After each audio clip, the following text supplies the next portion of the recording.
Divine, please step forward. You scored 62% on average. You're not going home, you can step back. Margaret, Mr. Busolo. Josephine, please step forward. There was a lot that we didn't like from you. So there you have it, and then there were 7.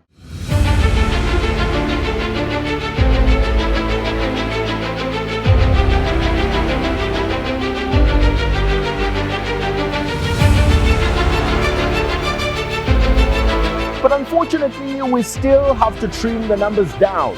From 7, this number has to come down to the top 5. Leonard Chishimba, if it comes, step forward, please. Mr. Chola, could you step forward? You know what it is.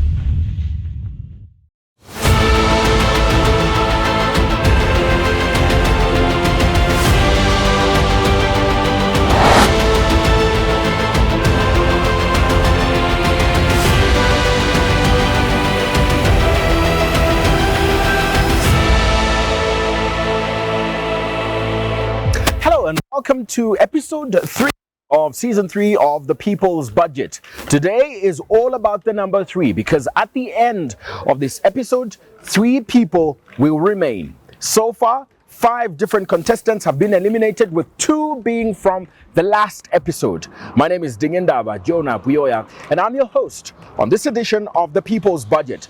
Let's quickly just have a recap of the 5 people that have been eliminated from the competition from episode 1.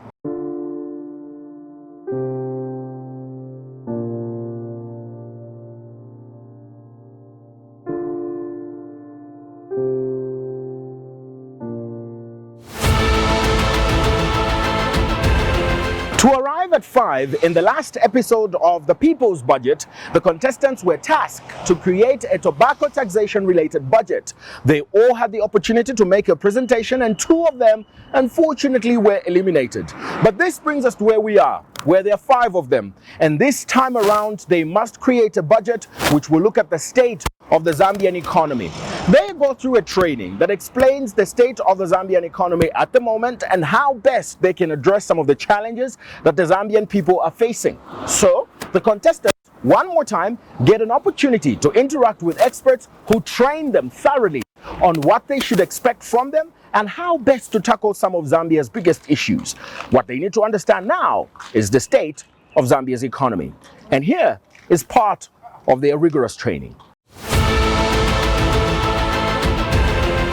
Zambia had gone beyond 100% in terms of the debt to GDP ratio.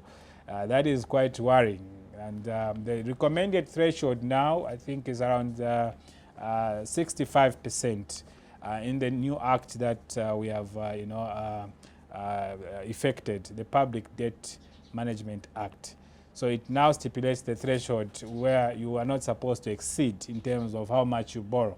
So there are other measures that you also use to measure the health, the sustainability. There's revenue to debt ratio, to debt service. So you can look at that as well.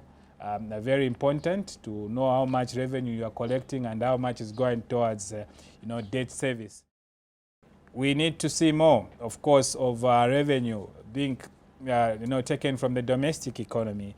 So currently, I think the 2024 budget, did project that we will actually get about slightly over 70% from the domestic economy.